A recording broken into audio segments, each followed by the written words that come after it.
in the practice session, I play amazing. But then when it comes to a tournament, I'm a completely different player and my level drops immensely. What do you have to say to these players? Do you have a solution for this that could reduce the gap of practice and tournaments for the players? Okay, there are players that they spend a lot of time practicing, talking about months Yeah. before competing. And I think this is a huge problem. The training area and the competition area have to grow at the Together, same together at the same simultaneously. time. I mean, otherwise you become a very good hitter. My forehand is really nice. I just look like Roger Federer. But then when you go into the match, Complete different thing. it's totally a mess because you're not a player, you are a hitter. What does a typical week look like at Vianello Club with the juniors? How many days per week do they train? In which age? And how many hours per day do they have training, including tennis and fitness and everything in general? Basically, they practice 5 days a week. Yes. With a full-time program. Is there a rule of thumb for how many tournaments a junior and under 18 junior should be competing in every year or every month? Yeah, of course. But I wouldn't calculate the number of tournaments, but the number of matches. Simone Papa, what was the first time that you decided to pick up a tennis racket? Do you remember the memory, the first session that you step into a court, and did you have any idea at that moment that so many years later you're going to be sitting here in Vianello Club to be the head coach of the juniors that are competing in such a high level with so bright futures? Did you have any idea that it's going to go like this? And what was that feeling of the first session that you step into a tennis court? So it was a long it was a long time ago. No, I was just a kid, a basic kid playing in a basic club. I was playing tennis like almost all the other kids. I was not ambitious about that. It was not my main goal. It was just one of the sports that I was practicing when I was a kid. And of course, I never had the idea that I would end it up here. I've never been a very good player. I was just a regular club player, and I was a member in a club next to my house. The coach of the club was a very good friend of mine when I was like maybe 18 or 19. Yes. And he had a problem with his colleague, and he asked me to go there and help him with the kids. And then it was when everything started. I spent like a week with him, helping him with the tennis school with the kids. And I saw that it was fun. It was nice spending time in a tennis court. So the journey began at that time. Nice. How old were you at this time? Do you remember? I think kind of 19, 20. Around 1920 Yeah, was yeah. your first experience and to getting involved with tennis and becoming a tennis enthusiast. Yeah, absolutely. That's super nice. Absolutely. Then when I decided, I was working with in another area, but then I decided that I wanted to try to be a tennis coach, but I had to fill the gap. Yes. Because I'd never been such a good tennis player, so I had to fill the gap by studying and try to be more prepared. Exactly. So studying and try to improve my proficiency. I had many courses with different organization like the Italian Tennis Federation, like another international certification certified by ATP. I had many courses, and I spent a lot of time studying and reading books. Nice. Because I always felt that I was missing a part, no? Yeah. But at the same time, I think this is not totally bad. Not at all. Because sometimes I realize that I don't have myself as a reference. When I teach tennis, when I coach young boys, I don't look at myself and say this is the way I was playing, or this is the best way because I was used to do that. Yes. So I just am like just like I have an empty page, and I can write whatever I see from the player, and I'm not I'm not guided by my personal experience as a player. Exactly. So this is sometimes it's not bad. I mean, as we can see right now, it's no matter which age you start and no matter which direction your path is into getting tennis, if you're just enthusiast and if you're passionate about the sport, and that's amazing. That's really amazing and very interesting.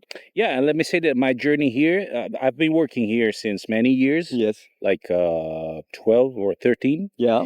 And my journey began with small kids at the tennis land. Yes. That are the small courts where the babies, where the kids are just starting the first lesson. Yeah. And then during the years, I went through all the areas of this tennis school and this academy. So passing from the super young kids to the middle age and then to the adults at night and to everyone before arriving to the academy session where I am now. But after many years that I finally reached what I really like. Nice. And so I'm super happy about that. Now I'm in charge of what we say the juniors pro.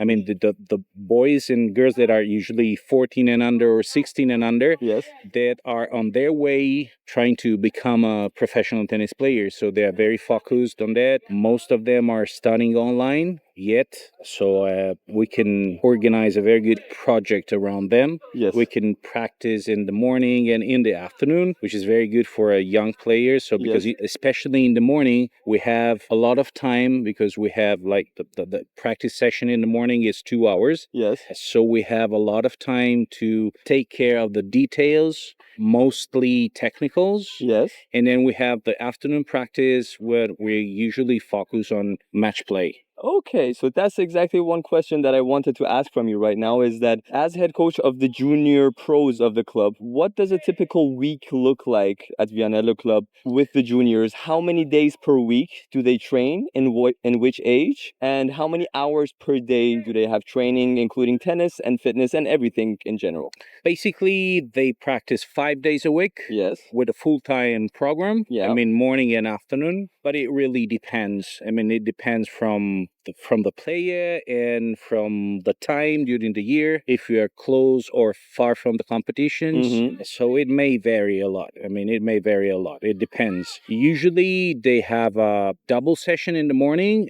One is the fitness session and one is on court, the tennis practice. Then they have the lunch break, and then we go back in the court again in the afternoon, 2 hours to have a match play. But it depends. It depends if we are close to the competition season, then maybe the fitness area is a bit smaller and we have more time to go maybe outside in another club looking for other players to hit with or to play matches with. Yeah, so it really depends. But on the time of the year, yeah. basically. Absolutely. Okay. And as a general rule of thumb, is there a rule of thumb for how many tournaments a junior and under 18 junior should be competing in every year or every month, let's say, or? Yeah, of course. But I wouldn't calculate the number of tournaments, but the number of matches. Yes. So I would say that basically 14 and under should play kind of 50 to 60 good matches in a year. And we increase a little bit more like 60 to 70 if you are 16 and under. Yeah. And I mean between singles and doubles. Yes. And I mean good matches. I mean, I do not calculate every match, but I mean the matches that are at their level where they have to face an opponent that is their same level. So that is challenging, a match that is challenging enough. And should it be an official match or could it also be a club match? No, it could even be a club match if the motivation is good enough. And I say that every match counts because I don't really care about the results at their age. Yes. The matches are kind of a check of the work that we do here at the academy. So it's very important for me and for the other coaches to see if they can take the things they are practicing here in the match. Absolutely. So it's not a matter of results, but a matter of verification of the work that we are doing here. Absolutely. On this topic, there are so many players that we've heard this sentence over and over again, that in the practice session, I play amazing, but then when it comes to a tournament, I'm a completely different player and my level drops immensely. So what do you have to say to these players? And do you have a solution for this that could potentially, after a few years, reduce the gap of practice and tournaments for the players? Okay, first of all, let me say that in some cases, there are players that before playing a tournament or before facing a match need to be very prepared. So they spend a lot of time practicing. And when I say a lot of time, I'm talking about months before competing.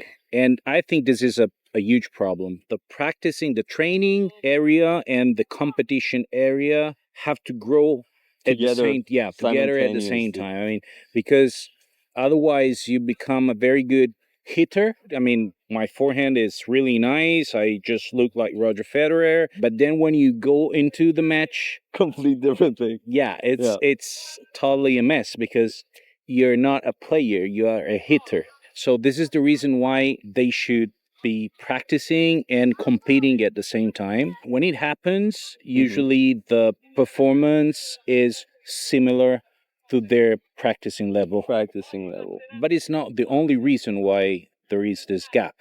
Sometimes it's even because they do not manage the pressure into the match. No, I mean they just play free in the practice, and then in the match they feel a lot of pressure, probably because themselves or someone else is asking for results. Exactly. I think this is the main problem all over the world. I suppose that all the coaches all over the world will answer your question, talking about the pressure that boys and girls have when they play a match. Absolutely. And this is the key. I mean, this is the key because they have to realize that the result is not important now. It's not important. It's just a part of their growth. They will win, they will lose. It doesn't matter. The key is they will have to find the way to win. But not winning is the goal. Exactly. Okay? So it's not winning or losing, but I'll do my best trying to win.